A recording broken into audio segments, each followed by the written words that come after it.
आज हम बात करेंगे भारत इलेक्ट्रॉनिक्स लिमिटेड के बारे में। इसका करंट मार्केट प्राइस है 280, जो इसका 14 नवंबर का क्लोजिंग प्राइस है। ये अभी अपने 50 डे मूविंग एवरेज 287 के नीचे ट्रेड कर रहा है और इसका 200 डे मूविंग एवरेज है 260, which happens to be the support level also. जो पहला सपोर्ट है इसका उसी के आसपास है, 260 के पास। उसके नीचे जो इसका स्ट्रॉन्ग सपोर्ट है वो है 230। वो कहाँ से आता है? वो आता है 4 और 5 जून इलेक्शन डे वाला जो लो था, वो वहाँ से आता है। प्लस अप्रैल मंथ से लेके मई महीने तक इसने पूरे 1 से 1.5 महीने 230 के आसपास कंसोलिडेट किया है। उसके बाद वहाँ से ब्रेकआउट लिया है। तो विच मीन्स 230 एक बहुत स्ट्रॉन्ग सपोर्ट है। जब तक उसके ऊपर है तब तक कोई तकलीफ नहीं है स्टॉक के अंदर। ऊपर के लेवल पे जब ये 287 क्रॉस करेगा 50 डे मूविंग एवरेज, तो इसका नेक्स्ट जो रेजिस्टेंस इसको फेस करेगा वो है 300 से 305 की रेंज, जो ये पिछले 2 महीने में 2-3 बार टेस्ट कर चुका है। फिर वहाँ से इसमें सेलिंग आ जाती है, प्रेशर आ जाता है। उसको क्रॉस करेगा तो then again it will face resistance in 318 to 320 range. उसके ऊपर 335 इसका ऑल टाइम हाई है। ब्रेकआउट होगा उसके ऊपर ही, बट टिल देन ये ट्रेडिंग रेंज में फंसा रहेगा। नीचे के लेवल पे 260 और ऊपर के लेवल पे 300-305 के बीच में। कंपनी अच्छी है, ऑलमोस्ट डेट फ्री है, 2 लाख करोड़ का मार्केट कैप है। किसी को बाई करना है, एक्यूमुलेट करना है, तो वो इस लेवल पे कर सकता है।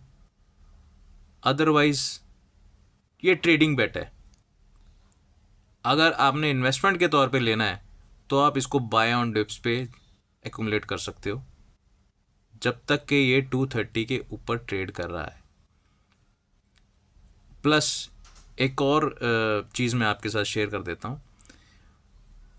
अभी डिफेंस एलोकेशन अगर होती है, बजट में इंक्रीज होती है, तो डिफेंस शेयर्स में एक नई रैली स्टार्ट होगी।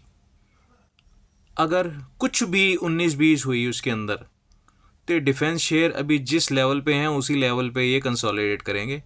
उसके ऊपर जाने की गुंजाइश इनमें नहीं है, क्योंकि ये ऑलरेडी भागे हुए हैं। 1-1.5 साल में ये 3 से 4 गुना हुए हैं। वैल्यूएशन वाइज एक्सपेंसिव हैं, ठीक है, कंपनीज अच्छी हैं, गवर्नमेंट कंपनीज हैं, ऑर्डर्स फ्लो अच्छे हैं। पर अगर लॉन्ग टर्म के बारे में अगर आप सोच रहे हैं तो इन सब चीज़ों का भी आपको ध्यान रखना चाहिए कि ये ऑलमोस्ट जो है ना, गवर्नमेंट की पॉलिसीज़ के हिसाब से चलते हैं ये शेयर।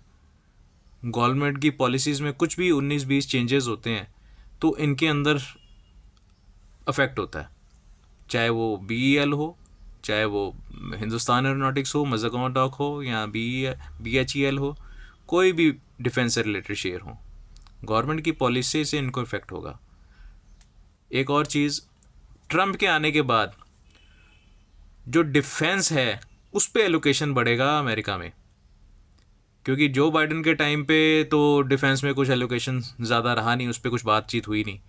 बट ट्रंप जो है वो डिफेंस में अपनी एलोकेशन बढ़ा सकते हैं, तो उसका फ़ायदा जो है ये इंडियन कंपनीज को हो सकता है, चांस है।